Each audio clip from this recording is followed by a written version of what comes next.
पुढची बातमी आहे ती जलवाहिनीच्या संदर्भातली।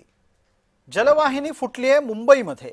मुंबईतल्या वांद्र्याच्या पश्चिम भागामध्ये म्हणजेच वांद्रे पश्चिम या उपनगरामध्ये पिण्याच्या पाण्याची जलवाहिनी फुटल्याची घटना घडली आहे। मुंबईमधल्या वांद्रे पश्चिम इथे असलेल्या एका हॉटेलच्या जवळ ही घटना घडली आहे, त्यामुळे तिथे पाणीच पाणी झालंय। वांद्रे रेल्वे स्थानकाच्या जवळ असलेला हा परिसर बऱ्यापैकी जलमय झाल्यामुळे रस्त्यावरची वाहतूक खोळंबलेली आहे। लाखो लिटर पाणी सध्या वाहून जातंय, वाया जातंय। ऐन उन्हाळ्यात अशा प्रकारचं लाखो लिटर पाणी वाहून जाणं यामुळे अनेकांचा जीव हळहळतोय। आमचे सहकारी प्रतिनिधी शुभम उमाळे आपल्या सोबत आहेत। शुभम, माझा आवाज आपल्यापर्यंत येत असेल तर जलवाहिनी फुटण्याचं कारण पटकन प्रेक्षकांना सांगा।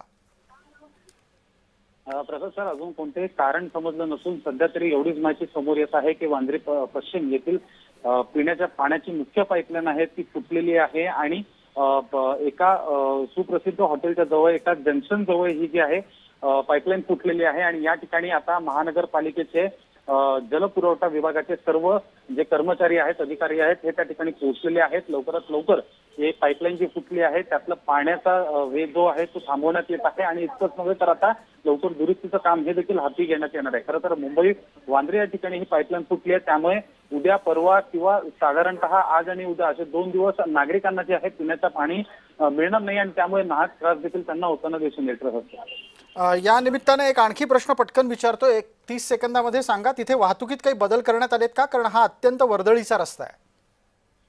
अर्थातच वाहतुकीमध्ये बदल जे आहेत ते तात्पुरत्यारित्या ट्रॅफिक पोलीस यांच्याकडनं, वाहतूक पोलीस यांच्याकडनं करण्यात आलेले आहेत।